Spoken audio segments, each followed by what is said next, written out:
أعوذ بالله من الشيطان الرجيم. بسم الله الرحمن الرحيم. والتين والزيتون وطور السينين وهذا البلد الأمين.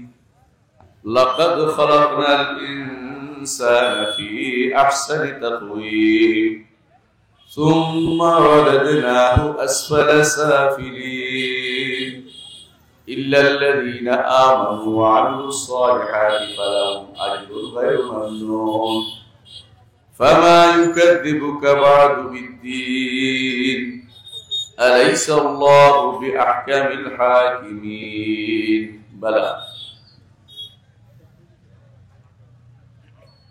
আলহামদুলিল্লাহ, আজকে বাগ নদী এলাকায় আমরা এসেছি। রাজশাহী বাগমারা উপজেলা, রাজশাহী জেলা। আমাদের দিনী ভাইদের সাথে আল্লাহ তাআলা বসার তৌফিক দিয়েছেন, মানে আলহামদুলিল্লাহ। প্রিয় ভাইরা, এতক্ষণ ধরে আপনারা যে আলোচনা শুনেছেন, আমি নতুন কিছু দিতে পারবো না।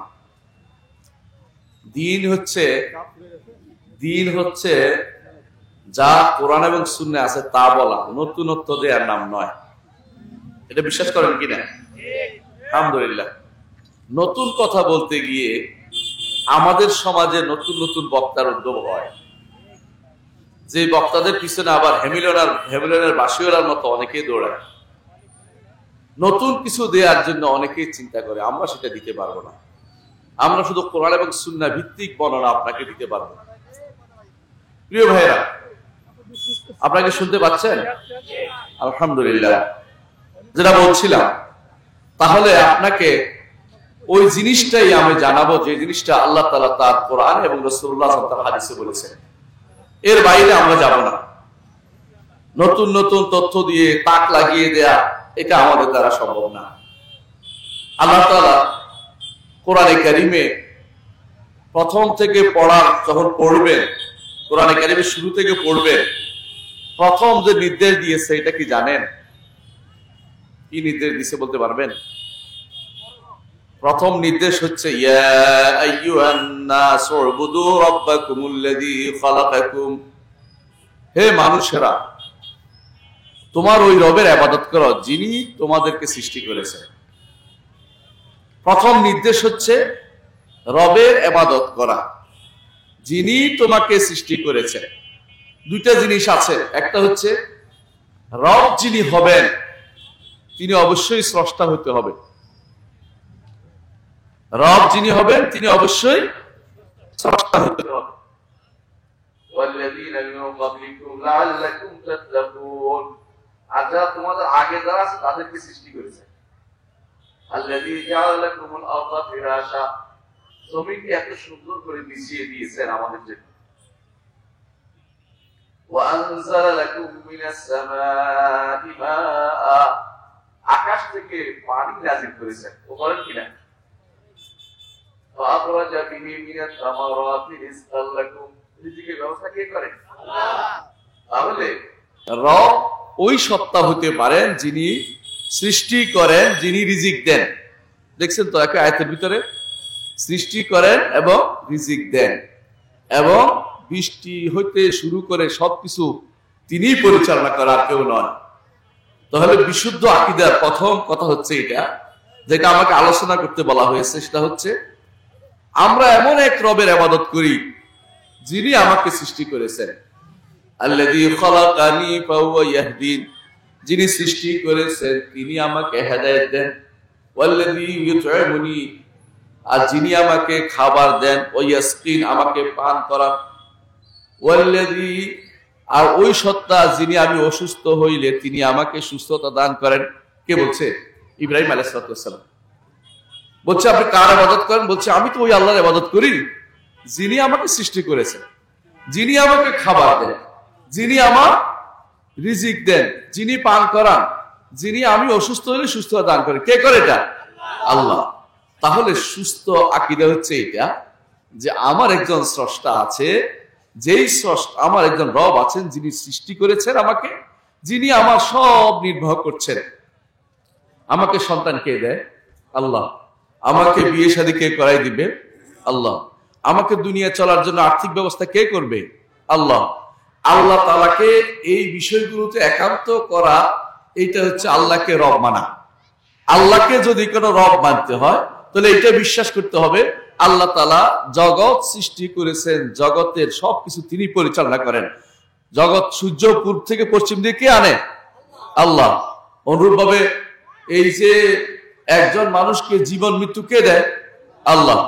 তাহলে এমন এক রবের আমি ইবাদত করি যিনি সব কিছু পরিচালনা করেন। ওই রব কি আমার জন্য বিধান দেয় না? বিধান কে দেয়? আল্লাহ। অন্য কেউ দিলে কি আমার ঈমান থাকবে? না, অন্য কেউ রব বিধান দিলে আমার ঈমান থাকবে না। আমি আল্লাহকে রব মানার অর্থই হচ্ছে তিনি আমার সবকিছু পরিচালনা করেন। সুতরাং এই আকীদা পোষণ করে প্রথম আকীদা আপনার থাকতে হবে। দেখুন, আমি যে আয়াতগুলি তেলাওয়াত করে সেগুলি ব্যাখ্যা করব, তারপরে বুঝবেন আপনারা। বলছেন ওয়াত-তিন ওয়াজ-জাইতুন, তিন এবং জাইতুনের শপথ করছেন। তিন কিসের নাম? তিন কিসের নাম জানেন? ডুমুর। এক ধরনের ডুমুর আছে যেগুলি খাওয়া যায়, আমাদের দেশের ডুমুরগুলোর মতো না। এখন তো আলহামদুলিল্লাহ বিশ্বের অনেক দেশ থেকে আমাদের দেশে ডুমুর আসে, এখন চাক্কা চাক্কা হয়ে আসে, অনেকে খান। এইটার শপথ করেছে আল্লাহ তাআলা। ওয়াজ-জাইতুন, জাইতুনের শপথ করেছে। জাইতুন এবং তিন এই দুইটা ফল যেগুলি খাওয়া যায়, এগুলি এমন এক এলাকায় হয় যেখানে ঈসা আলাইহিস সালামকে আল্লাহ পাঠিয়েছে। ওই জায়গাটা হচ্ছে ভূমধ্য সাগরীয় এলাকা। ভূমধ্য সাগরীয় এলাকাতে আপনি যাবেন, আমি গিয়েছিলাম এই জন্য বলছি। ভূমধ্য সাগরীয় এলাকাতে আপনি যাবেন, দেখবেন রাস্তার মাঝখানে, আমাদের দেশে তো গাছগাছালি হয়, ওখানে রাস্তার মাঝখানে তারা জাইতুন গাছ লাগাইছে। লেবাননে যান, স্পেনে যান, ওই সমস্ত রাস্তার মাঝখানে দেখবেন জাইতুন গাছ লাগিয়ে রাখছে। এই জাইতুন গাছ এত বরকতময়, রাসূলুল্লাহ সাল্লাল্লাহু আলাইহি ওয়াসাল্লাম বলেছেন, কুলিজ যাইতা ওয়াত্তাহিমু বিহি, তোমরা কুলু যাইতা, তোমরা জাইত খাও, তোমরা জাইতুনের তেল খেয়ে খাও এবং জাইতুনের তেল গায়ে লাগাও। রাসূলুল্লাহ সাল্লাল্লাহু আলাইহি ওয়াসাল্লাম বলেছেন, সুবহানাল্লাহ। এর অর্থ হচ্ছে জাইতুন গুরুত্বপূর্ণ একটি এলিমেন্ট, যা শপথ করেছেন আল্লাহ তাআলা, এমন একটা জিনিস। তিনের এবং জাইতুনের, তারপর শপথ করেছেন ওয়াতুরি সিনিয়া, এবং তুরি সিনিয়া অর্থ কি? সিনাই একটা পর্বত, সিনাই পর্বতে যেখান থেকে আল্লাহ মুসার সাথে কথা বলেছেন। আল্লাহ তাআলা মুসা আলাইহিস সালামের সাথে কথা বলেছেন। আল্লাহ কোথায় ছিলেন? আরশের উপরে। কথা বলেছেন মাটিতে। মুসা আলাইহিস সালাম পাহাড়ের উপর ছিলেন, তুরে সিনাইতে ছিলেন। তুর অর্থ পাহাড়, সিনাই অর্থ সিনাই পর্বত, বুঝছেন তো? সিনাই পাহাড়ের উপরে এটা শপথ করেছেন। শপথ করে ওয়াহাদাল বালাদিল আমিন, আর এই আল্লাহ নিরাপদ শহর। নিরাপদ শহর কোনটা? মক্কা নগরী। তিন নবীর জায়গার শপথ করেছে আল্লাহ তাআলা। একটা হচ্ছে ঈসা, মূসা, মুহাম্মদ সাল্লাল্লাহু আলাইহি ওয়াসাল্লাম। তিন নবীর জায়গা শপথ করে কি বলছেন? লাকাদ খালাকনাল ইনসানা ফি আহসানি তাকওয়িম, অবশ্যই আমরা মানুষকে সৃষ্টি করেছি সবচেয়ে উত্তম অবয়ব দিয়ে সৃষ্টি করেছেন। মানুষের মতো এত সুন্দর অবয়ব আল্লাহ কাউকে দেন নাই। মানুষ যতই বলুক না কেন, মানুষকে উত্তম অবয়ব দিয়ে আল্লাহ তাআলা সৃষ্টি করেছেন, বিশ্বাস করতে হবে। অন্য সবকিছুর চেয়ে মানুষ সুন্দর। এই জন্য রাসূলুল্লাহ সাল্লাল্লাহু আলাইহি ওয়াসাল্লাম বলেছেন যে তোমরা কারো চেহারায় মেরো না, কারণ আল্লাহ তাআলা মানুষদেরকে আল্লাহ তাআলা চেহারা দিয়ে সৃষ্টি করেছেন, যে সুন্দর চেহারা দিয়ে। কারণ এই চেহারা আল্লাহ তাআলারও আছে, বান্দারও চেহারা আছে। আল্লাহরও চেহারা আছে, তবে আল্লাহর চেহারা একরকম, বান্দার চেহারা একই রকম না। চেহারা আছে, এই জন্য আল্লাহ তাআলার চেহারাতে আঘাত করতে নিষেধ করেছেন রাসূলুল্লাহ আমাদেরকে। বান্দা আল্লাহ তাআলা কোনো চেহারা, আমাদের মায়ের সময় বাচ্চাদেরকে কোনো চেহারা আঘাত করবেন না, কারণ সবচেয়ে উত্তম সূরত দিয়ে আল্লাহ তাআলা মানুষদেরকে সৃষ্টি করেছেন। সুতরাং এগুলি শপথ করেছেন। তারপর কি বলতেছেন? এত সুন্দর সৃষ্টি করেছেন, কিন্তু সুম্মা রাদাদনাহু আসফালা সাফিলিন, তারপর তাকে একেবারে নিকৃষ্ট জায়গায় পৌঁছে দেয়। দুইভাবে, বয়স যখন হয় তখন কিন্তু মানুষ ধীরে ধীরে বাঁকা হতে থাকে, মুখ টুক বাঁকা হয়ে যায়, শরীর ভেঙে যায়, ঠিক না? ঠিক। এইটা একটা অমান্য আম্মির হুনুনাকি সুফিল খালকি, যাকে আমি বয়স দিয়ে দেই তার সৃষ্টির মধ্যে আমি কমতি ঘটাইয়ে দেই। আল্লাহ তাআলা বলছেন আমরা অর্থ হচ্ছে বয়স হতে হতে মানুষের জীবন ধীরে ধীরে কি হয়? মানুষের শরীর কমতি আরম্ভ করে। এত কথার বলে আল্লাহ তাআলা মানুষ এমনকি তারপর আসফালা সাফিলিন, তাদেরকে পাঠাবে ঈমান যারা আনবে না, কাফের যারা হবে। তাহলে ঈমান যারা আনবে তাদের কি হবে এটা বলতেছেন, ইল্লাল্লাযীনা আমানু ওয়া আমিলুস সালিহাতি ফালাহুম আজরুন গায়রু মামনুন। তবে যারা ঈমান আনবে, আমল সালেহ করবে, তাদের সওয়াব কোনোদিন বন্ধ হবে না। আল্লাহু আকবার। তাদের কোনোদিন বন্ধ হবে কেমনে? জান্নাতে গেলে কি আপনি কোনোদিন মারা যাবেন? না, মরবেন না। জান্নাতে গেলে কোনোদিন মারা যাবেন না। এর অর্থ হচ্ছে আপনার নেয়ামত চলতেই থাকবে, চলতেই থাকবে। শুধু দুনিয়ার 70টা বছর একটু কষ্ট করতে হবে, 70-80 বছর অথবা 100 বছর। কেউ কেউ বাঁচে 100 বছর। আগে যারা বেশি লোক বাঁচতো, এখন তো এত বছর বাঁচে না। 70-100 বছর যদি কোনো কষ্ট করতে পারেন, 70,000 বছর নয়, 7 লাখ বছর নয়, কত কত বছর থাকবেন জান্নাতে তার কোনো হিসাব নাই। কিন্তু একটু কষ্ট করে 70টা বছর ঈমান এবং আমল সালেহ করতে হবে। কি করতে হবে? ঈমান এবং আমল সালেহ করতে হবে। তাহলে কোনোদিন বন্ধ হবে না। জান্নাতে যাবেন আর আপনি যা চাইবেন তা পাবেন। লাকুম ফিহা মা তাশতাহি আনফুসুকুম ওয়া লাকুম ফিহা মা তাদউন। জান্নাতে তোমরা, আল্লাহ বলেছেন, যা তোমার অন্তর চাইবে, মন চাইবে তা পাবে, এবং যা তুমি দাবি করে দিবে তাও পাবে। কিভাবে দাবি করবে জানেন? আল্লাহ তাআলা বলে দিয়েছেন সূরা বাকারার 91 মধ্যে বলছেন, ইফাজিরুনাহা তাফজিরা। এখন তো আপনি হাওয়া বদল করতে কোথায় যান? কক্সবাজার, তাই না? কষ্ট করে কক্সবাজার যান। তখনকার কক্সবাজার করবে, আমার কক্সবাজার আমার বাড়ির সামনে দিয়ে দাও, সঙ্গে সঙ্গে ওইরকম নদী নালা আপনার সামনে দিয়ে, বাড়ির সামনে দিয়ে চলে যাবে। অর্থাৎ আপনার যাইতে হবে না, ওটা চলে আসবে আপনার কাছে। শুধু একটু এই যে এত আনন্দের জায়গা, এক একটা জান্নাত হবে পৃথিবীর মতো 10টা, এক একজনের জান্নাত।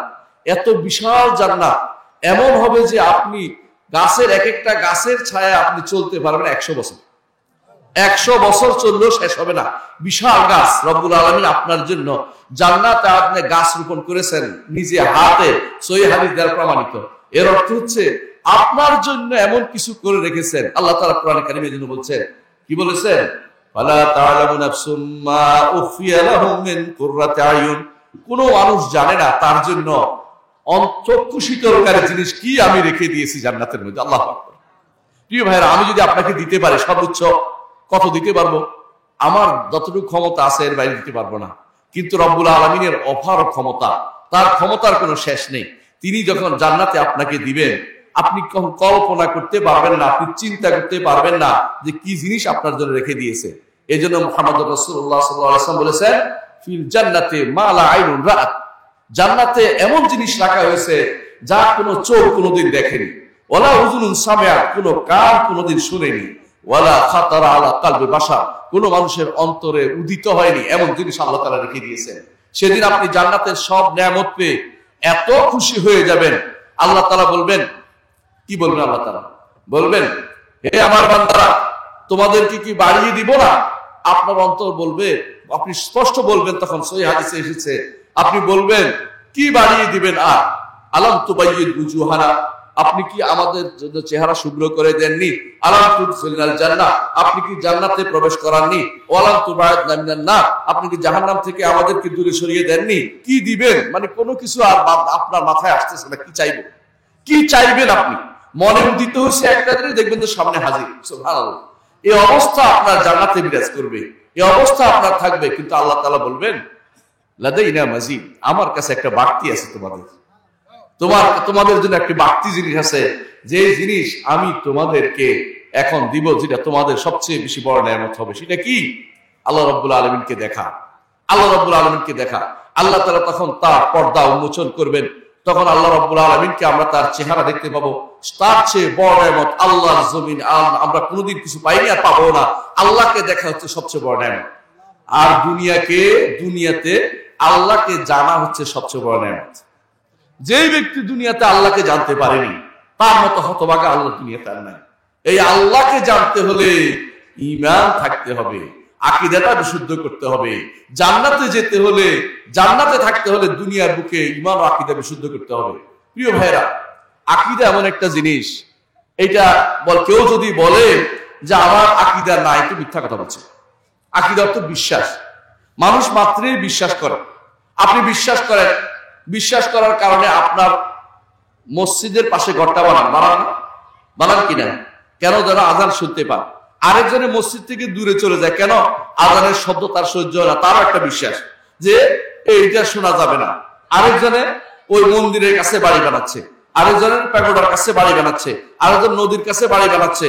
এক একজন বিশ্বাসের কোন ভিন্নতা দুনিয়াতে ভর্তি, এক একজনে এক একটা বিশ্বাস করে। এই বিশ্বাসের মধ্যে কোনটা শুদ্ধ, কোনটা আকীদা শুদ্ধ, কে আপনি বুঝবেন? আমাকে বলেন। আপনি বলতে পারেন না এটা? কিভাবে বলতে পারবেন সহজে? কিরকম জানেন? আকীদা শুদ্ধ বুঝবেন দুইটা জিনিস দিয়ে। একটা হচ্ছে উৎসটা শুদ্ধ কিনা। আকীদা যেখান থেকে খবরটা আসছে, বিশ্বাসটা আসছে, বিশ্বাসটা শুদ্ধ মানুষ বলছে কিনা, শুদ্ধ মানুষ যারা আমার কাছে আসছে কিনা, তাই না? আপনাকে যদি বলা হয় যে এই বাজারে বাগমারাতে একটা বড় ধরনের মারামারি হয়েছে, আপনি আগে বুঝবেন কে বলছে, ঘটনা কে বলছে, যে শুদ্ধ লোকে বলছে না মিথ্যা লোকে বলছে। যদি শুদ্ধ লোকে বলে আপনি কি বলবেন? ঘটতে পারে। এরপর যদি একেবারে ছবি তুলে নিয়ে আসা, তখন কি বলবেন? ঘটেছে। এই তো আকীদার বিষয়গুলি সবগুলি হচ্ছে একটাও দেখার বিষয় না। আল্লাহকে দেখছেন? ফেরেশতাদের দেখছেন? রাসূল মুহাম্মদ সাল্লাল্লাহু আলাইহি ওয়াসাল্লামকে দেখছেন? দেখেন নাই। এমনকি কিতাবগুলি নাযিল দেখছেন? কিতাব আছে আমার সামনে, নাযিল তো দেখি নাই। আচ্ছা, আখিরাত দেখছেন? তাকদীর দেখছেন?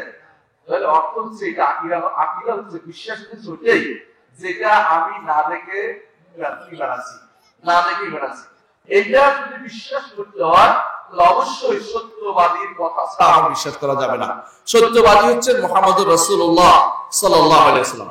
তিনি যা নিয়ে এসেছেন সেটাই হচ্ছে সত্য। ওয়াল্লাযী জাআ বিসিদকি ওয়া সাদ্দাকা বিহি, আমার নবী সত্য নিয়ে এসেছেন এবং তিনি সারা জীবন সত্যবাদী ছিলেন। তার মতো সত্যবাদী কেউ কোনোদিন ছিল না। কাফেররা পর্যন্ত কোনোদিন তাকে বলতে পারেনি যে এই লোকে কোনোদিন মিথ্যা কথা বলেছে।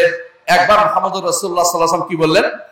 আল্লাহ তাআলা যখন এই আয়াত নাযিল করলেন, ওয়া আনদির আশিরাতাকাল আকরাবিন, আপনার নিকট আত্মীয়দের ডাকুন, আপনার নিকট আত্মীয়দেরকে আল্লাহর ভয় দেখান।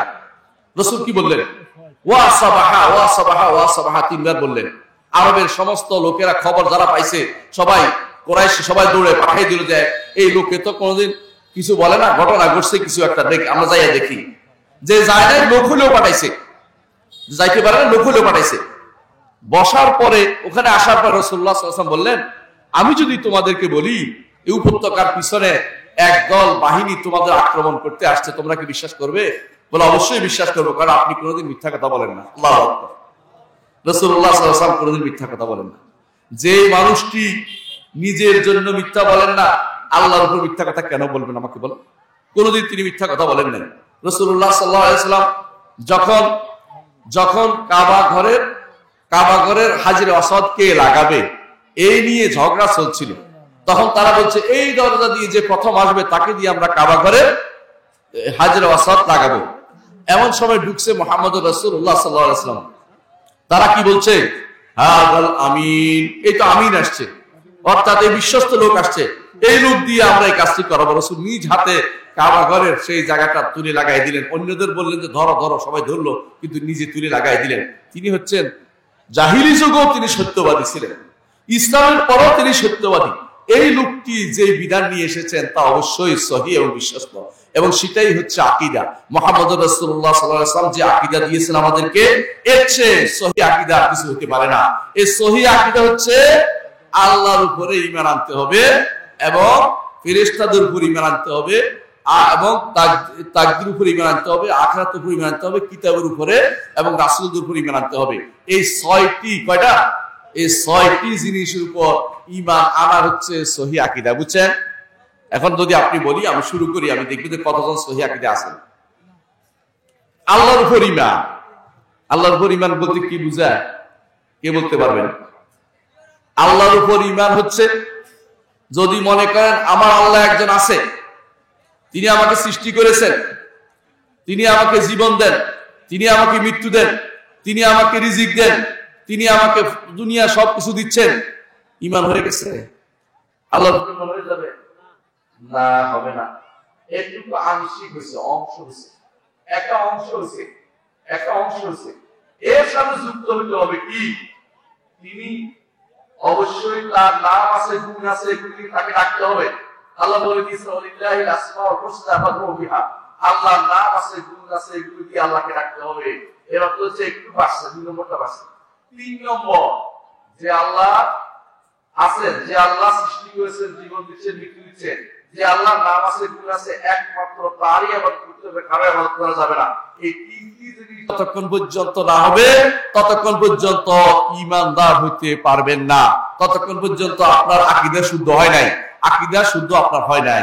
আকীদা শুদ্ধ হতে হলে অবশ্যই আপনাকে ঈমান শুদ্ধ হতে হবে, নইলে আকীদা শুদ্ধ বলে না।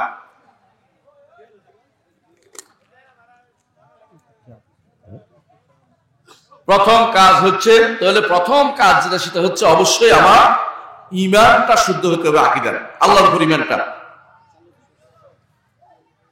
যদি কেউ মনে করে যে আমার জীবনের ভালো মন্দ কিছু অন্য কেউ করতে পারে, আমার জন্য কেউ সামান্যতম কোনো কিছুর মালিক আছে, কেউ করতে পারে আমাকে, এই কথা কেউ যদি মনে করে তাহলে সে কিন্তু আল্লাহর উপর ঈমানটা তার শুদ্ধ হলো না। যদি কেউ মনে করে যে ইবাদত তো আল্লাহর জন্যই করবো, তবে ওরা সুপারিশ তো করতে পারে, ওলি আল্লাহরা সুপারিশ করবে আমার জন্য আল্লাহর অনুমতি ব্যতীত, তার ঈমান শুদ্ধ হয়েছে আল্লাহর উপরে? তার ঈমান শুদ্ধ হয় নাই। কারণ সুপারিশ করতে হলে আল্লাহর কাছ থেকে অনুমতি লাগবে। কি লাগবে? অনুমতি লাগবে।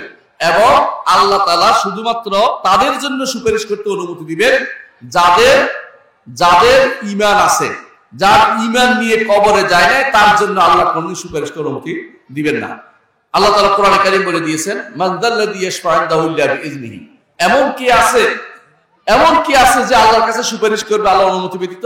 অর্থাৎ আল্লাহর অনুমতি কেউ সুপারিশ করতে পারবে না। আল্লাহ বলেছেন কুল লিল্লাহি শাফাআতু জামিআ, সুপারিশের মালিক হচ্ছেন একমাত্র আল্লাহ তাআলা। এর অর্থ হচ্ছে রব্বুল আলামিন তার কাছেই সবকিছু আপনারা চাইলে তার কাছে চাইবেন। এই জন্য ইবনে আব্বাস রাদিয়াল্লাহু আনহু রাসূলুল্লাহ সাল্লাল্লাহু আলাইহি ওয়াসাল্লাম বলেছিলেন, রাসূলুল্লাহ সাল্লাল্লাহু আলাইহি ওয়াসাল্লাম বলেছিলেন, তার বাহনের পিছনে বসিয়ে বলেছিলেন, ইজা সাআলতা ফাসআলিল্লাহ, যখন তুমি চাইবে আল্লাহর কাছে চাইবে, ওয়াইজা ইসতাআনতা ফাসতাঈন বিল্লাহ, যখন তুমি কোন সাহায্য চাইবে আল্লাহর কাছে চাইবে, কোনো কিছু চাইবে আল্লাহর কাছে চাইবে। এবং ঈমানদার কাজের জন্য প্রত্যেকটা কাজে একমাত্র আল্লাহর উপর ভরসা করে। বাংলাদেশের মানুষ আল্লাহর উপর ভরসা করে, বিপদে পড়লে সঙ্গে সঙ্গে ভরসা নষ্ট হয়ে যায়। তখন বলে যে আল্লাহ তো করবেই, লোকও তো খোঁজা দরকার, আল্লাহ তো দিবে, হিল্লেও দরকার, নাউযুবিল্লাহ। এই জাতীয় কথা যারা বলবে তাদের ঈমান কিন্তু নাই, ঈমানদার হতে পারবে না। বিশুদ্ধ আকীদার অর্থই হচ্ছে এটা, আমাকে আমার রবই একমাত্র আমার জন্য যথেষ্ট। এই জন্য আল্লাহ তাআলা আমাদেরকে শিখিয়ে দিয়েছেন, ওয়া মান ইয়াতাওয়াক্কাল আলাল্লাহি ফাহুয়া হাসবুহ, যে কেউ আল্লাহর উপর তাওয়াক্কুল করবে আল্লাহ তার জন্য যথেষ্ট হয়ে যাবেন। অর্থাৎ আল্লাহর উপর তাওয়াক্কুল করলে আপনার জন্য দুনিয়া আখিরাতের সবকিছু যথেষ্ট হয়ে যাবে। কবরে যাবেন কিনা যাবেন না? কবরে যাওয়া লাগবে, কবরে যাওয়া লাগবে। কবরে কিন্তু আপনাকে এই প্রশ্নটাও করা হবে, মান রব্বুকা, তোমার রব কে ছিল? উত্তর কিভাবে দিবেন? মুখস্থ করে দিবেন? ক্যাসেট বাজায় দিবেন? কোন লোক উপর থেকে বলে দিবে? বিশ্বাস করুন, বাংলাদেশে এমন এলাকা আছে যেখানে উপর থেকে বলে দেয়, কবরের সামনে দাঁড়ায় বাপ ছেলে বাবারে মনে করাই দিচ্ছে, কবরের মাটি দিয়ে এরপরে বসে থাকে, এরপরে মনে করাই দেয়, বাবা তুমি তো আল্লাহর রব মানতে, এখন মনে করো। এটা আমার নবীর শিক্ষা না। আমার নবী কি শিক্ষা দিয়েছেন? আল্লাহর কাছে বলো, আল্লাহ যেন তার প্রশ্নের উত্তর দেওয়ার তৌফিক দেয়। সালুল্লাহ আলাহু তাসবিত, আল্লাহর কাছে বলো, আল্লাহ যেন তাকে প্রশ্নের উত্তর দেয়া তৌফিক দেয়। অথচ আমরা ওরে মনে করাই দিচ্ছি। এমন কি সেটা শুধু এটা নয়, কোন ফিরে বলছে, কি বলছে জানেন? কইছে যখন তোমার জিজ্ঞাসা করবে মান রব্বুকা ওয়া মা দীনুকা ওয়া মান নাবিয়্যুকা, তুই তো উত্তর দিতে পারবি না, তুই আল্লাহ আল্লাহ বলতে থাকবি। বুঝছেন কিনা? শুনেন না এই ঘটনা? আমি শুনেছি, এই জন্য বলতেছি। মানে বলতে থাকবি কেন? যাতে করে তোর প্রশ্ন করতে না পারে। হ্যাঁ, এরা দুনিয়ার জিনিস মনে করছে আর কি। দুনিয়া যখন একে অপরকে আটকে রাখার মনে করতেছে।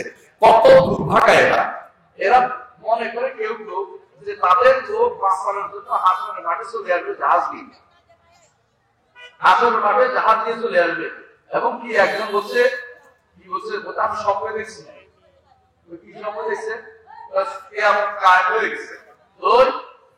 আপনি কি করলেন? কিয়ামত কায়েম হয়ে গেছে, আমার কোনো জায়গা দিচ্ছে না কেউ, তো মানুষ একটা লম্বা লাইন করছে। তো আমি বললাম যে কিসের লাইন? বলতে এটা সর্বনায় যারা ভালোবাসে তাদের লাইন। আপনি তো রাগ করেন না, মানে ঘটনা বলা করে গেলাম না। তো বসে আছে ওদের লাইন, আমি তো ওনাদের মুরিদ না, একটা ভালোবাসা কি একটা হক তোর যাওয়া যায় লাইনে, তোর লাইনে যাওয়া যায়। মানে এটা হচ্ছে ঠাট্টা মস্কারি করা আল্লাহ দিয়ে, ইমান নিয়ে ঠাট্টা মস্কারি করা। হাসরের মাঠে জাহাজ করতে গেছে, এটা পানি করতে গেছে জাহাজের মধ্যে। হাসরের মাঠ কি জাহাজ পানি মতো? হাসরের মাঠ কি ওরকম হবে? নাউজুবিল্লাহ।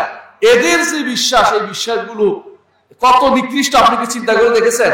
হাসরের মাঠে আল্লাহ ছাড়া সেদিন কারো কোনো কথা চলবে না, একমাত্র আল্লাহর কথাই সেদিন চলবে।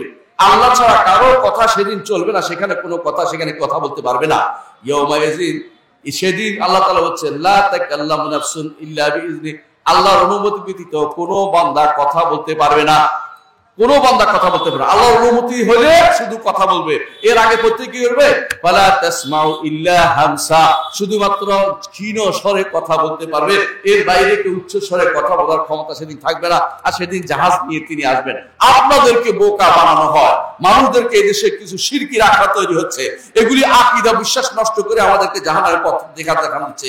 আমাদেরকে যে কোনো মূল্যে বিশুদ্ধ আকীদায় থাকতে হবে। এই সমস্ত যারা আখড়া করেছে, শিরকি আখড়া, এই শিরকি আখড়া থেকে মানুষকে সাবধান করতে হবে। প্রিয় ভাইরা, এই শিরকি আখড়া যারা করেছে এদের সংখ্যা কম নয়। আশেপাশে খুঁজে দেখবেন শিরকি আখড়ায় ভর্তি মানুষ হয়ে গেছে। এই মানুষরা দিন দিন তাদের সংখ্যা বাড়াচ্ছে, মিথ্যা কারামত প্রমাণ করতেছে। কি কারামত? অমুক হুজুরে দেখছে, কি দেখছে? অমুক হুজুরে দেখছে আমার আব্বা হুজুরে, হ্যাঁ অমুক হুজুরে স্বপ্নে দেখছে আমার আব্বা হুজুরে পানির মধ্যে নামাজ পড়তেছে। ডাঙ্গার কি অভাব হয়েছে? উনি পানিতে নামাজ পড়তে গেছেন কেন? ওনার দুঃখ কেন এত? উনি পানিতে নামাজ পড়তে যান কেন? এটা হচ্ছে মানুষকে বোকা বানানো, যে পানির উপরে নামাজ পড়ে, পানির উপরে নামাজ পড়লেও সে আল্লাহর ওলি হবে না। পানির উপরে পোকামাকড় থাকে, হ্যাঁ একজনের পোকামাকড় কাছে পানির মধ্যে হাঁটে, দেখছেন না? এরা পানির পোকামাকড় ছাড়া কিছুই না। এই ব্যক্তি, যে ব্যক্তি বলছে পানির উপরে নামাজ পড়ে, কিছুদিন আগে বন্যা হয়েছিল, ওনার এলাকাতে 10 হাত পানির নিচে ওনার কবরটা পড়ে আছে, উঠাইতে পারে নাই। উনি তো বলতে পারতো যে এই কবর, আমি টুপি নিয়ে উপরে উঠে গেলাম, পাচ্ছে, উড়াইতে পারে নাই। উনি কোনোদিন বলতে পারেন যে আমি কবর থেকে বেরিয়ে গেলাম, আমার কষ্ট হচ্ছে, এই কষ্টের মধ্যে উনি কবরের মধ্যে উনি ছোট জায়গায় থাকার দরকার কি, বাইরে চলে আসতে পারে না? এগুলি হচ্ছে, সবই হচ্ছে ভাওতাবাজি, আমাদেরকে ধোঁকা দেওয়া হচ্ছে। কবরে আল্লাহ ব্যতীত কেউ আপনাকে রক্ষা করতে পারবে না, হাসরের মাঠে আল্লাহ ব্যতীত কেউ আপনাকে সাহায্য করতে পারবে না। আল্লাহ যদি চান কোনো ব্যক্তি আপনার জন্য সুপারিশ করবে, আল্লাহ যদি কারো না চান আপনি কিছু করতে পারবেন না।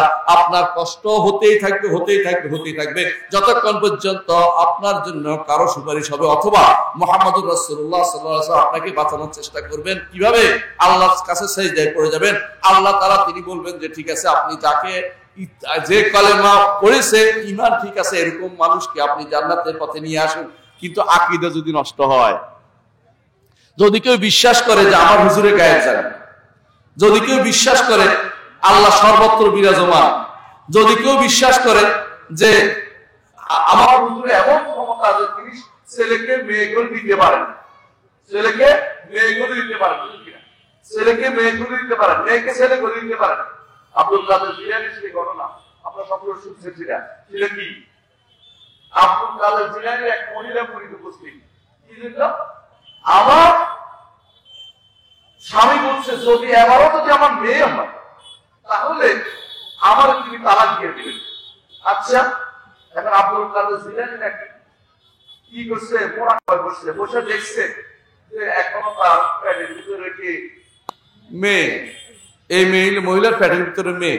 মানে গল্প বিশ্বাস করিয়েন না, গল্প কেমন শুনুন দেখেন। তখন তিনি জোরে এক ধমক দিচ্ছেন মহিলারে, সারা পৃথিবী যদি আরেকবার ধমক দিতেন সারা পৃথিবীর সব মেয়ে ছেলে হয়ে যেত। ওনার ধমকের ছোটে পেটের ভিতরে মেয়েটা ছেলে হয়ে গেছে। মানে এত বড় ডাহা মিথ্যা কথা কেমনে করলো আপনি মকে বলেন? অথচ আব্দুল কাদের জিলানী রাহমাতুল্লাহ আলাইহি একজন আল্লাহ নেককার বান্দা ছিলেন, তার নামে এরা মিথ্যা কথা বানায়। এদের এগুলি তাদের ওয়াজের মধ্যে আলোচনা করে, এই হুজুর এগুলি আলোচনা করে, ওরা কুফরি শিক্ষা দিচ্ছে। আপনাকে বিশ্বাস করতে বলতেছে যে আল্লাহ ছাড়া কেউ জগতের কোনো কিছু করতে পারে। যে কেউ মনে করবে জগতের মধ্যে কেউ কি আছে, গাউস আছে, কেউ মনে করবে কুতুব আছে, কেউ মনে করবে আবদাল আছে, নোকাবা নুজাবা আছে। আবদাল অর্থ একটা হাদিসে আছে, এটা হলো শুধুমাত্র যারা ঈমান আমল নিয়ে কাজ করে তাদেরকে বলা হচ্ছে। এর বাইরে আবদার আলাদা গোষ্ঠী আছে যারা বদল হয়, একজন মরে গেলে আরেকজন ওর জায়গায় আসে, এই জাতীয় যারা বিশ্বাস করবে। এটা কি কোন আকীদা? বাতিল আকীদা। এটা কি আকীদা? বাতিল আকীদা। এই বাতিল আকীদা দুনিয়া ভর্তি। যারা কবরকে সুন্দর করে খেদমত করে যাচ্ছে। কবরে কি খেদমত করে? কবর কি পা টিপে? কবরের কি করে? হ্যাঁ, কবরের পূজা করে। পূজা কি জন্য করে জানেন?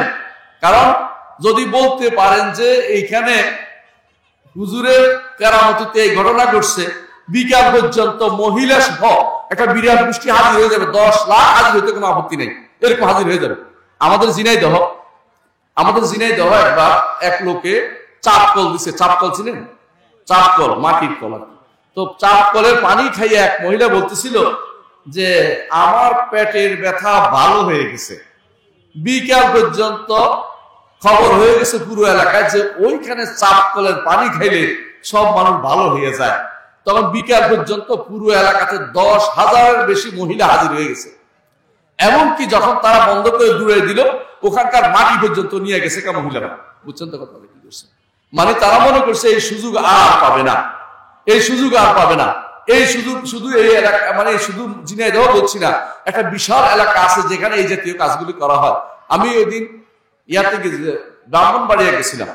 ওখানে ব্রাহ্মণবাড়িয়া একটা আছে, পুকুর আছে। ওই পুকুরের পানি সবাই নিয়ে যায়, মানত করে নিয়ে যায়, টাকা দিয়ে নিয়ে যায়। আমাদের গাজীপুর এলাকাতে একটা পুকুর আছে, এখানে টাকা ফেলা। টাকা যদি ভাসে তো বলে যে আমার উদ্দেশ্য সাধন হবে না, টাকা যদি ডুবে যায় তো বলে উদ্দেশ্য সাধন হবে। এই টাকা অনবরত ফালাচ্ছে, আর রাতের বেলা ওরা জাল দিয়ে টাকা উঠে নিয়ে পয়সা আলা হচ্ছে। এইরকম একটা কবর থাকলে যেই ব্যবসা, ওই ব্যবসা কি এত সহজে ছাড়ার জিনিস? বিশাল ব্যবসা রে ভাই। আপনাদের মহাস্থানগড় খুব কাছে আছে, তাই না? শুধু মহাস্থানগড় বলেন না, অনেক জায়গাতে আছে, আমি নাম বলতে চাচ্ছি না। অনেক জায়গাতে আছে যেখানে এই কবরের ব্যবসা রমরমাট, জমজমাট। কবরের ব্যবসার চেয়ে বড় ব্যবসা আর কিছু হইতে পারে না। শাইখুল ইসলাম মুহাম্মদ বিন আব্দুল ওয়াহাব রাহমাতুল্লাহ আলাইহি যখন মদিনা আসছেন, তখন দেখেন যে এখন যে আপনারা হজ করছেন, কেউ হজ করছেন, মক্কা গেছেন, মদিনা গেছে, মদিনা গিয়ে দেখবেন এখন বাকিতে কোনো ঘর নেই। কিন্তু একটা সময় ছিল বাকিতে প্রত্যেক কবর উপরে একটা মাজার ছিল। কবর উপরে একটা মাজার ছিল। যে যা যাইতো ওই টাকা দিয়ে, ওখানে টাকা দিলে জিয়ারত করাই দিত। এমনকি আমি যখন প্রথম গেছি দেখি যে এক লোকের ছুটে আসছে, আসে বলতেছে জিয়ারত করবা। আমরা তো আলে মানুষ, আমরা হচ্ছে জিয়ারত করলে তোমার কি কাম? এটা বসে চলে গেছে। কিন্তু তাদের মধ্যেও শয়তান বসে আছিল যে জিয়ারত করাইয়া যদি কিছু পাওয়া যায়, জিয়ারত করাইয়া যদি কিছু পাওয়া যায়, মানে এদের উদ্দেশ্য এটা। কিছু মানুষ আছে সব জায়গাতে আপনাকে বিক্রি করে খাবে, অর্থাৎ তারা এই কবর উপরে ঘর তুলছিল।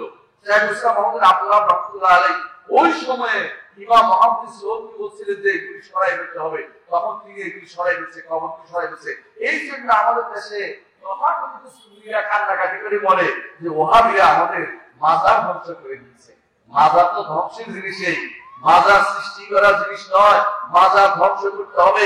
সাইয়্যিদুল খালক মুহাম্মদুর রাসূলুল্লাহ সাল্লাল্লাহু আলাইহি ওয়াসাল্লাম আলী রাদিয়াল্লাহু আনহুকে পাঠিয়েছেন।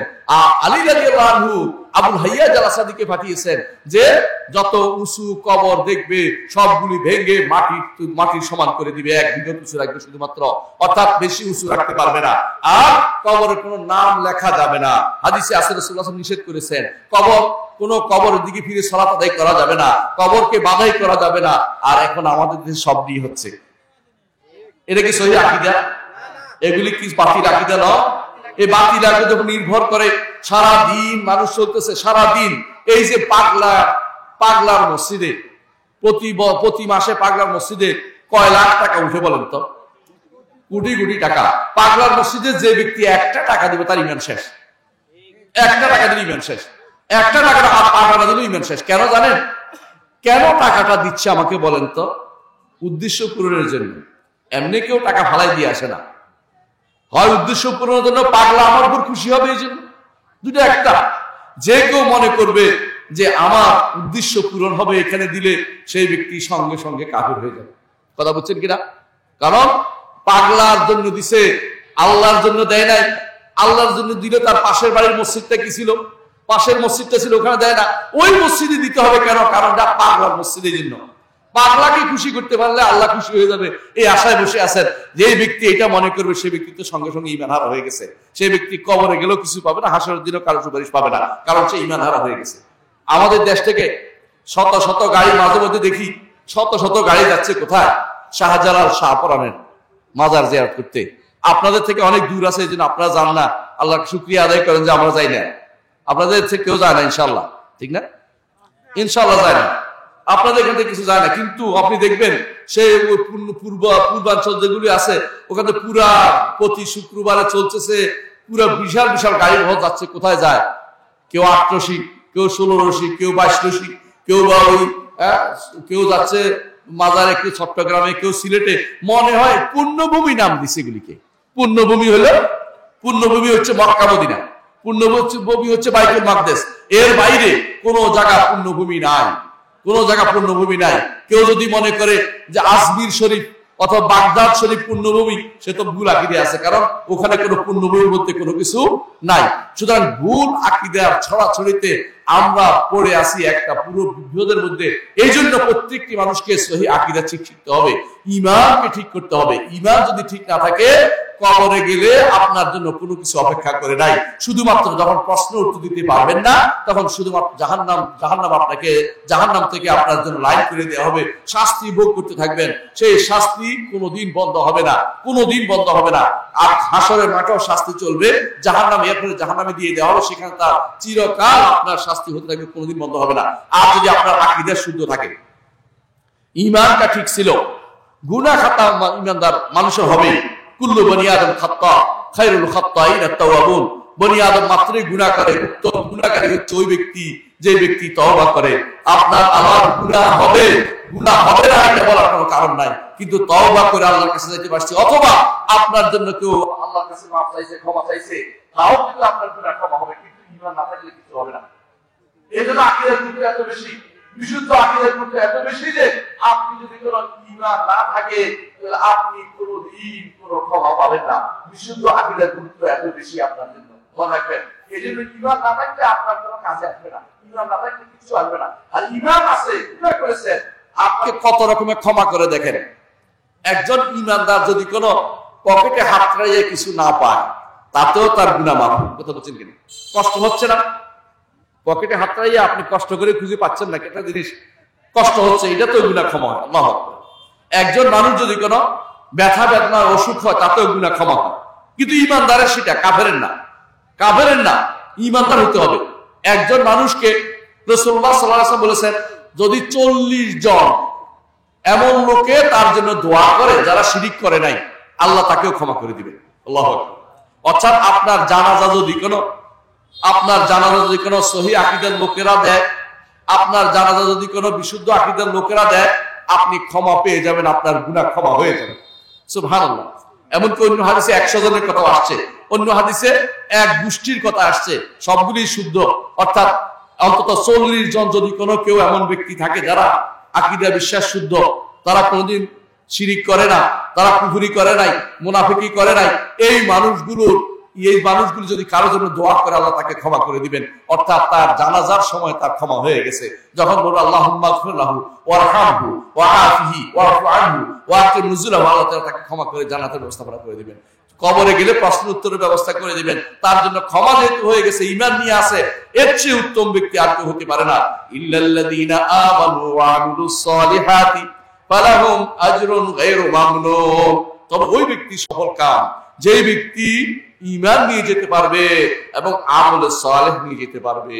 এখন আমলে সালেহ কি, এটা বোঝাতে চাচ্ছি। এখন আমলে সালেহ হচ্ছে উত্তম ইবাদত। আমাকে এতক্ষণ ধরে এই দ্বিতীয় অংশ বলতে বলা হচ্ছে, প্রথম অংশ তো বলছি আমরা, তাই না?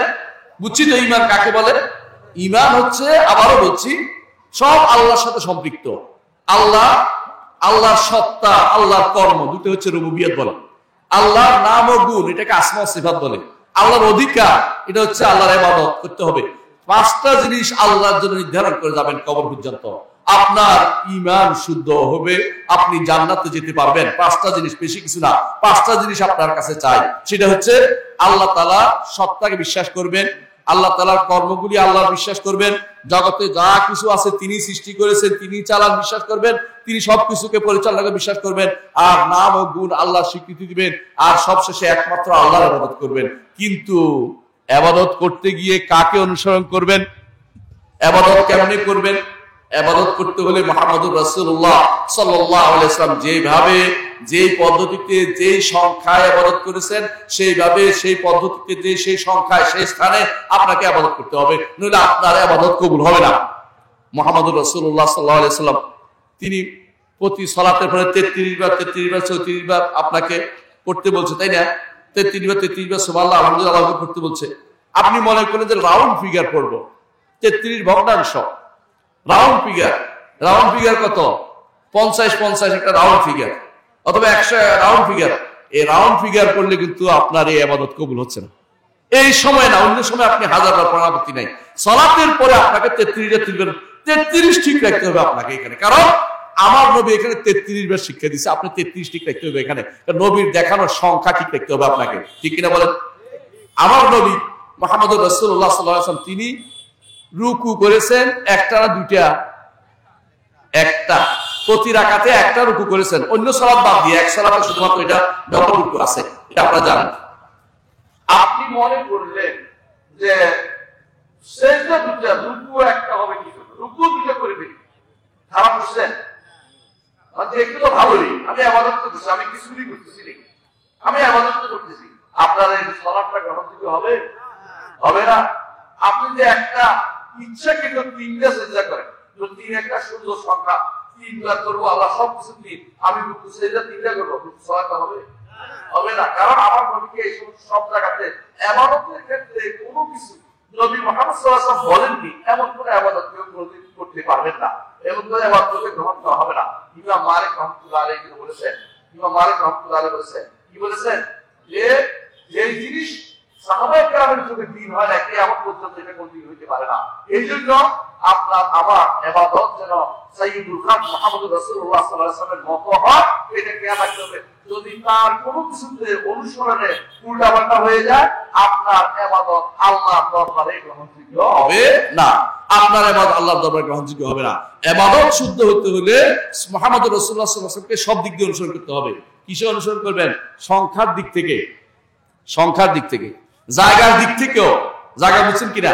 তোয়াফ করতে চাচ্ছেন, বলেন মক্কা তো যাইতে পারি নাই, চলি আমরা কয়েকজনে মিলে কাবা একটা বানায় ফেলি, তোয়াফ করি, হবে?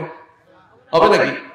হবে না। আপনার দোয়া কিছু হবে না, আপনি বরং শিরিক হবে, এটা ঈমান হারা হয়ে যাবেন আপনি। কারণ রাসূলুল্লাহ সাল্লাল্লাহু আলাইহি ওয়াসাল্লাম মক্কা ছাড়া, বাইতুল্লাহ আল্লাহর ঘর ছাড়া কোথাও তোয়াফ করার অনুমতি দেন নাই।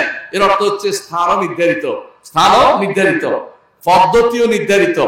সালাম করতে বসছেন, পদ্ধতি, সালাম করতে বসছেন, মনে করলেন যে বসে তো আসি, আগে রুকুটা, আগে সাজদাটা সারি ফেলি, পরে উঠে রুকুটা করবো, হবে না। এর অর্থ হচ্ছে পদ্ধতিতেও আপনার, অবশ্যই পদ্ধতিতেও আমার নবীর দেখি পদ্ধতিতে হতে হবে, সংখ্যার দিক থেকে হতে হবে, পদ্ধতির দিক থেকে, বুঝে আসছেন? এক রকমের হতে হবে, একরকম, বুঝছেন? কোরবানি দেওয়ার সময় আপনার মনে হলো আমি অনেকটা হরিণ পাচ্ছি, হরিণ দিয়ে এটা কোরবানি দিয়ে দিতে হবে? হরিণ দিয়ে কোরবানি হবে না। কারণ আমার আল্লাহ তাআলা বলে দিয়েছেন বাহিমাতিল আনআম, গৃহপালিত জন্তু যেগুলি ঘরে বড় হয়, ইচ্ছাকৃত ঘরে পালছি এটা নয়, আমি জোর করে ঘরে পালছি এটা না, যেটা ঘরে বড় হয়, কি? ছাগল, গরু, বুঝছেন তো, ও মহিষ, এগুলি শুধুমাত্র কোরবানি দেওয়া যাবে। আপনি ওই বদলাই ফেললে হবে না যে আমি একটা অন্য রকম নিয়ে আসি, তা কিন্তু হচ্ছে না। তাহলে বোঝা গেল যে ইবাদতের ক্ষেত্রে আপনার সামান্যতম পরিবর্তন গ্রহণযোগ্য হবে না। নবী মুহাম্মদ সাল্লাল্লাহু আলাইহি ওয়াসাল্লাম যেভাবে বলেছেন, যেই সংখ্যায় বলেছেন, ইয়াতে বলেছেন, যে পদ্ধতি বলেছেন, এবং যেইটাকে দিয়ে ইবাদত করতে বলেছেন, এর বাইরে নতুন কোন পদ্ধতি, নতুন কোন সংখ্যা দিয়ে আপনি যদি কোন নতুন পদ্ধতি, নতুন কোন জিনিস দিয়ে ইবাদত করলে আল্লাহর দরবারে সেটা কোনো গ্রহণযোগ্য হবে না। এই জন্য ইবাদতের ক্ষেত্রে এই নীতিটা সবসময় আপনার সামনে রাখতে হবে যে আমি ওই ইবাদতটা করব যেভাবে আমার নবী মুহাম্মদুর রাসূলুল্লাহ সাল্লাল্লাহু আলাইহি ওয়াসাল্লাম করেছেন। এটাই হচ্ছে সাল্লু কামা রাআইতুমুনি উসাল্লি, আমাকে যেভাবে সালাত আদায় করতে দেখেছো সেভাবে সালাত আদায় করো। সালাত নতুন কোনো পদ্ধতি একটু পরিবর্তন হলে হবে না। আমাদের দেশে একটা গোষ্ঠী বের হয়েছে, তারা হাদিস মানে না।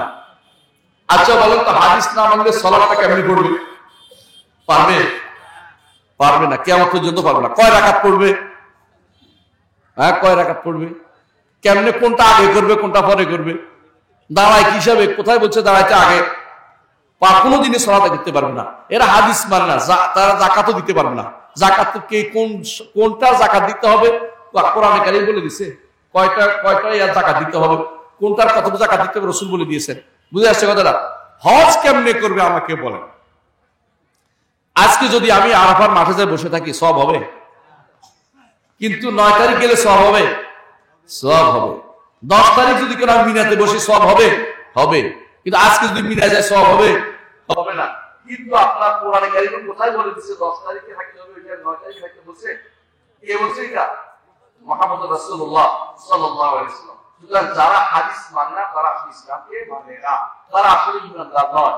একটা হাদিস অস্বীকার করে যেখানে কাফের হবে, যারা শত শত হাদিসকে অস্বীকার করতেছে তারা কত বড় কাফের আপনি চিনতে পারেন?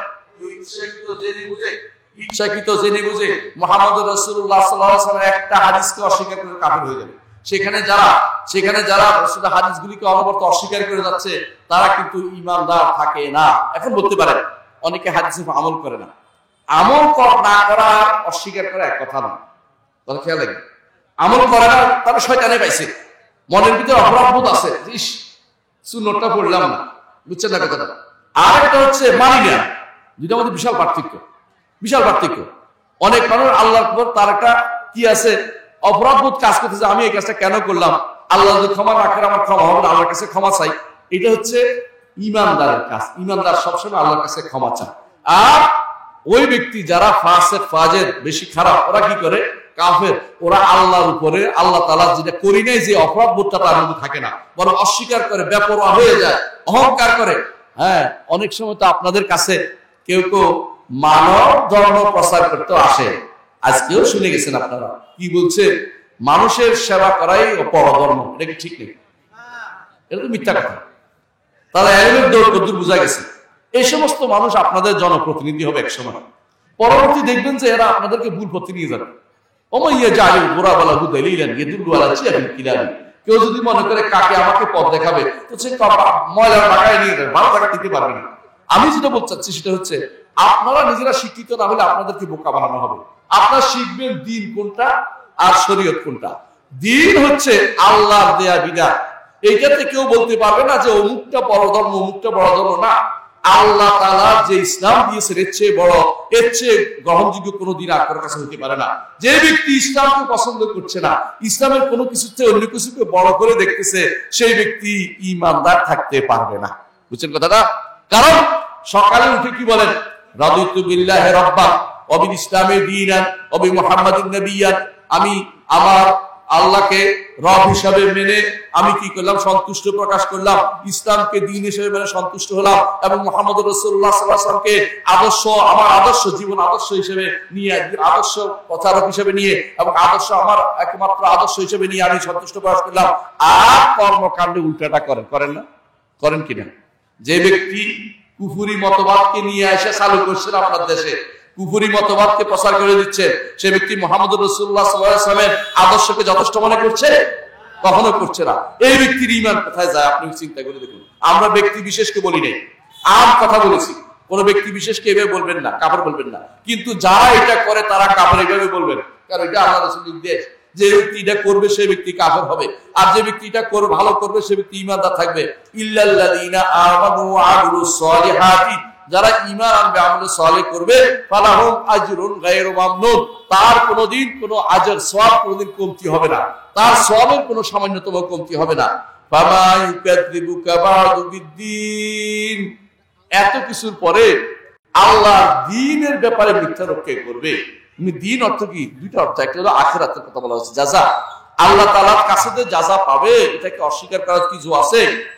ঈমানদার কাজ অস্বীকার করতে পারে না, কারণ সে তো ভালো কিছু পাবে।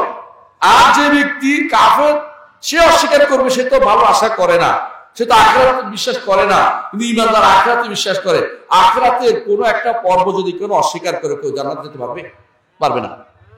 কথা বুঝেন? কেউ যদি মনে করে যে ফুলসিরাত মিথ্যা, সে ব্যক্তি জান্নাত যাবে না। যে ব্যক্তি বলে করে জান্নাত মিথ্যা, সে ব্যক্তি জান্নাত যাবে না। বুঝলেন কথাটা? যে ব্যক্তি বলে আল্লাহ রাসূলকে দেখতে, আল্লাহকে দেখা যাবে না, সে ব্যক্তি জান্নাত যাবে না। এটা আর কথা বলছি, আগে জিজ্ঞাসা করতে হবে কেন ভাই অস্বীকার করছো কেন? বুঝতে পারছো? যদি বলে যে আমি অস্বীকার করছি এই কারণে যে আমার কাছে প্রমাণ নাই, তোর প্রমাণ দিয়ে করে সাব্যস্ত করে দিবেন, কিন্তু আল্লাহকে কইতে বলে কবরের আযাব নাই, কোরআনকে অস্বীকার করা হচ্ছে, হাদিসকে অস্বীকার করা হচ্ছে, সেই ব্যক্তি ইমানদার থাকতে পারবে না, কারণ কোরআন হাদিসকে অস্বীকারী ইমানদার হয় না। আম কথা ব্যক্তিকে বলবেন, পুরো এক ব্যক্তি বলছে দেখে তাকে কাবু বলেন না, কি বলবেন যে তুমি এটা কেন করছো? যদি বলে আমি এটা জানতাম না, বলে দাঁড়াও আমার থেকে শুনে নাও, হাদিসগুলি শুনে নাও, আয়াতগুলি শুনে নাও, তারপর তাকে বুঝিয়ে দিতে হবে। এর অর্থ হচ্ছে কোনোদিন আপনি কাউকে সরাসরি কাফের বলবেন না, কিন্তু কাজটাকে কেউ এটা বললে কাফের হবে, কেউ এটা বললে কাফের হবে, এটা অবশ্যই বলবেন, কারণ এটা হচ্ছে শরীয়তের বিধান, বলতে হবে। এই জন্য আল্লাহ তাআলা বলছেন লাম ইয়াকুনিল্লাযিনা কাফারু মিন আহলিল কিতাবি ওয়াল মুশরিকিনা মুনফাক্কিনা হাত্তা তাতিয়াহুমুল বায়িনা। আহলে কিতাবরা কাফের আল্লাহ বলে দিয়েছে। হ্যাঁ, আহলে কিতাবরা এরা বলছে, আল্লাহ বলছে কাফের। আমাদের সমাজে অনেকে আছে আহলে কিতাব, কাফের বলা যাবে না। হ্যাঁ, অনেকে আছে বলতেছে আমার ছেলে তো আহলে কিতাব বিয়ে করছে, বুঝছেন তো, অমুকে তো তার মেয়েটারে ইহুদির হাতে বিয়ে দিয়ে দিচ্ছে। মনে হয় না একজন ভালো একজন মন্দ, দুইজনেরই শয়তানি করছে, বাদরামি করছে। আহলে কিতাবদের বিয়ে করার শর্ত আছে। আহলে কিতাব বুঝেননি, ইহুদি নাসারাদের কন্যাদের বিয়ে করার শর্ত আছে। 1 নম্বর শর্ত হচ্ছে পবিত্রা হতে হবে। কি হতে হবে? পবিত্রা হতে হবে, পবিত্রা। 2 নম্বর হচ্ছে নাস্তিক হতে পারবে না, বুঝলেন কথাটা? 3 নম্বর হচ্ছে সন্ততি হইলে মুসলিম হবে এমন সিউরিটি থাকতে হবে, অর্থাৎ মহিলার দৌরাত্ম থাকতে পারবে না। ইউরোপ আমেরিকাতে যারা বিয়ে করে ওরা কি সন্তান আনতে দেয়? আনলেও এই বাচ্চারা কয়দিন পরে ওদের এমবেসিতে যাইয়া কি করে দাবি তুলে ওদেরকে আবার লইয়া যায়। আপনার সন্তান এখন কাফের হয়ে গেছে, আপনি সবচেয়ে দুর্ভাগা, আপনি কোনদিন ইমানের স্বাদ পাননি, আপনার স্ত্রীও কাফের, আপনার সন্তানও কাফের, আপনার ভবিষ্যৎ প্রজন্ম শেষ হয়ে গেছে, আপনার মানে ধীরে ধীরে আপনি শেষ হয়ে গেছেন। আপনি আসলে ইমানের স্বাদ পাননি, ইমান সাথে পাননি। কারণ ইমানের স্বাদ পাইতে হলে আপনাকে সবসময় ইমানদারের সাথে থাকতে হবে, ইমানকে বুঝতে হবে, ইমান বিরোধী কাজ থেকে আপনাকে দূরে থাকতে হবে। কিন্তু যারা আল্লাহ তাআলার বিধানকে বিধানগুলি দেখাচ্ছে, আল্লাহ তাআলার কথাকে কোনোভাবে থ্রয় কেয়ার করতেছে, ওরা কোনোদিন ইসলামকে ভালোবাসে না। ইসলামকে যারা ভালোবাসে তাদের মধ্যে, ইমানকে যারা ভালোবাসে তাদেরকে দিয়ে আল্লাহ জান্নাত দিবেন। ইমানকে যারা ভালোবাসে না, ইসলামকে যারা ভালোবাসে না, আল্লাহ তাদেরকে জান্নাত দিবেন না। আল্লাহর জান্নাতে যেতে হলে বিশুদ্ধ আকীদা যেমন লাগবে, আপনার বিশুদ্ধ আমলও লাগবে, ইবাদতটাও শুদ্ধ হতে হবে। ইবাদতটা শুদ্ধ হতে হলে অবশ্যই মুহাম্মদুর রাসূলুল্লাহ সাল্লাল্লাহু আলাইহি ওয়াসাল্লামকে অনুসরণ করে ইবাদত করতে হবে। নিজের মন মতো কোনো ইবাদত আপনি করতে পারবেন না। দুনিয়ার বুকে এখন বেশিরভাগই মানুষ মন মতো ইবাদত করে। কত রকমের ইবাদত আপনি দেখবেন তার হিসাবের বাইরে। মসজিদে গেলে দেখবেন কেউ এক এক রকম ইবাদত করতেছে, কারো মিল নেই। অথচ রাসূলুল্লাহ সাল্লাল্লাহু আলাইহি ওয়াসাল্লাম যদি কোনো অনুসরণ করতেন, আপনার ইবাদতের মধ্যে মিল হতো। এমনকি যখন আপনারা বলেন মসজিদের মধ্যে, আমরা মাঝে মধ্যে বলি পায়ে পায়ে মিলে দাঁড়ান, শোনে না। কেন শুনবে না? কোনো কারণ নাই, শুনবে না, গায়ে মুয়াক্কিম করে বসে থাকে। যখন আমরা বলি কাঁধে মিলে দাঁড়ান, না, একদিন ফাঁকা রেখে দিবে, ফাঁকার ভিতরে শয়তান আসে। রাসূল বলেছেন তারা এটাকে গায়ে লাগায় না, এটা শোনা যাবে না। এই মানুষগুলো যে বলছে, এরা তো ইমানদার দাবি করতেছে না? এরা কি রাসূলের পদ্ধতি সালাত আদায় করতেছে? এদের অনেক কিছু রাসূলের পদ্ধতি হচ্ছে না। তাহলে ইবাদতটাও আমার নবীর দেখানো পদ্ধতিতে হতে হবে, না হলে এই ইবাদত আল্লাহর দরবারে উঠবে না। মনে রাখবেন, রাসূলুল্লাহ সাল্লাল্লাহু আলাইহি ওয়াসাল্লাম বলেছেন, 2 জন মানুষ সালাত আদায় করে, কারো পুরোটা গ্রহণ আল্লাহর দরবারে কবুল হয়, কারো কবুল হয় কারো অর্ধেক, কারো 3 ভাগের 1 বলতে বলতে রাসূলুল্লাহ সাল্লাল্লাহু আলাইহি ওয়াসাল্লাম বলেছে কারো মাত্র 10 ভাগের 1 ভাগ কবুল হয়। অর্থাৎ ইবাদত আল্লাহর দরবারে, কারো আল্লাহর দরবারে যাচ্ছে না, অর্থাৎ নিজের ইবাদত শুধু নষ্ট করে দিচ্ছে। দেখুন, যার ঈমান নাই সে যদি সারা দিন ইবাদত, সারা দিন রোজা রাখছে, বুঝলেন না, এও তো একটু বিশ্বাসটা আছে কি ওলি আল্লাহ কিছু না কিছু ক্ষমতা আছে, একটু বিশ্বাস, আর কোনো সমস্যা নাই। আর কি করছে সে? সারা দিন রোজা রাখছে, এমনকি তাহাজ্জুদ করছে, এই ব্যক্তির আবার আল্লাহ দরবারে কবুল হয়েছে। আপনাকে রাখতেই হবে। আল্লাহ তাআলা কোরআনে কারীমে সূরা কাহফের শেষ আয়াতে বলে দিয়েছেন, ফামান কানা ইয়ারজু লিকা রাব্বিহি ফালইয়ামাল আমালান সালিহান ওয়া লা ইউশরিক বিইবাদাতি রাব্বিহি আহাদা। সুতরাং যে কেউ আল্লাহর সাথে সাক্ষাতের আশা করে, আল্লাহর সাথে সাক্ষাৎ বুঝেন, আল্লাহর সাথে সাক্ষাৎ বুঝেন, আল্লাহর সাথে সাক্ষাৎ হচ্ছে আল্লাহকে দেখা। জান্নাতে আল্লাহর সাথে সাক্ষাৎ হবে, হবে না? আমরা সবাই বিশ্বাস করি, ঈমান রাখি যে আল্লাহর সাথে আমাদের সাক্ষাৎ হবে। যে কেউ এই ঈমান রাখে যে আল্লাহর সাথে আমার সাক্ষাতের আশা করবে, রাসূলুল্লাহ সাল্লাল্লাহু আলাইহি ওয়াসাল্লাম বলেছেন যে কেউ এই ভালোবাসবে যে আল্লাহর সাথে সাক্ষাৎ, জান্নাতে আল্লাহকে দেখবো, আল্লাহ তার সাথে সাক্ষাৎকে ভালোবাসেন। আল্লাহ আল্লাহ আপনার সাথে সাক্ষাৎকে ভালোবাসেন। আর যে কেউ আল্লাহর সাথে সাক্ষাৎকে ঘৃণা করবে, পছন্দ করবে, আল্লাহ তার সাথে সাক্ষাৎ দিবেন না, অর্থাৎ জান্নাতে তাকে দিবেন না, আল্লাহকে দেখার সুযোগ আল্লাহ তাআলা দিবেন না। এই জন্য দুনিয়াতে যে কেউ আল্লাহর সাথে সাক্ষাৎ করতে চায় সে যেন দুইটা কাজ করে, আল্লাহ বলে দিয়েছেন ফালইয়ামাল আমালান সালিহা। এক নম্বর কাজ হচ্ছে আমলে সালেহ করতে হবে। কি করতে হবে? আমলে সালেহ, নেক আমল করতে হবে, নেক আমল করতে হবে, সৎ আমল হতে হবে, রাসূলকে অনুসরণ করে সৎ আমল করতে হবে। আর দ্বিতীয়টা হচ্ছে ওয়ালা ইউশরিক বিইবাদাতি রাব্বি আহাদা, ইবাদত করতে গিয়ে শিরিক না করে ফেলে। ইবাদত করতে গেলে শিরিক হয়ে যাবে, ইবাদত করতে শিরিক যেন না হয়। আল্লাহ তাআলা তার ইবাদত করতেছি, আমি কোনো কুদরতি পায়ে ইবাদত করতেছি না। কিছু মানুষ মনে করতেছে যে আমরা কুদরতি পায়ে সিজদা করি। কেউ যদি মনে করে যে কেউ কুদরতি পায়ে সিজদা করে, তার কিন্তু ঈমান নেই। বুঝা গেছে কথা? কারণ কুদরতি পা বলতে কোনো পা নাই, আল্লাহ তাআলার পা আছে, কিন্তু আল্লাহ তাআলার পা আল্লাহর কাছে, আমাদের কাছে না। আল্লাহ তাআলা পা আল্লাহর কাছে, আমাদের দুনিয়ার ভিতরে না। আল্লাহ তাআলা তিনি শুধুমাত্র নেমে আসেন যেভাবে তার নেমে আসা উচিত শেষ রাত্রিতে, সেই নামার পদ্ধতি আমরা জানি না, কিভাবে নামেন জানি না। কিন্তু এটা মনে করার কোনো কারণ নাই যে এর অর্থ হচ্ছে আমার নামাজের সামনে তার পা আছে, আমি পায়ে বসে সিজদা করি। কেউ যদি এরকম মনে করে তার কিন্তু ঈমান নাই। আমি জানি না আপনাদের মধ্যে এরকম নাই, আশা করি, কিন্তু থাকলে কিন্তু ঈমান অবশ্যই নবায়ন করা উচিত যে আমার ঈমান শুদ্ধ হয়নি, আমাকে ঈমান শুদ্ধ করে নিতে হবে। একটা গ্রন্থ আছে উসুলুল ঈমান, এই গ্রন্থটা প্রত্যেকে পড়বেন। উসুলুল ঈমান এই গ্রন্থটা প্রত্যেকে পড়বেন। এটা সবুজ পত্র বের করেছে, বইটা পড়বেন কেন? এটার মধ্যে আমাদের মদিনার মাশায়েখরা এটার মধ্যে ঈমান কি আনতে হবে, ঈমান কেমনে শুদ্ধ হবে, সহিহ ঈমান আকীদা বিশুদ্ধ কোনটা করতে হবে, এর একটা সুন্দর একটা নিয়ম বলে দিয়েছেন। এটা পড়বেন, তাহলে আপনি আর ভুল পথে যেতে পারবেন না। ওই বইটা ইনশাআল্লাহ পড়বেন আপনারা। আর সুন্নাত বেদাত ত্যাগ করে ইবাদত কিভাবে শুদ্ধ করবে এর উপরে একটা গ্রন্থ আছে, আপনারা আমার লেখা গ্রন্থ আকীদার 4টি মৌলিক পরিভাষা, মনে থাকবে? আকীদার 4টি মৌলিক পরিভাষা, এই বইটাও পড়বেন। এটার মধ্যে 4টা জিনিস আলোচনা করেছি।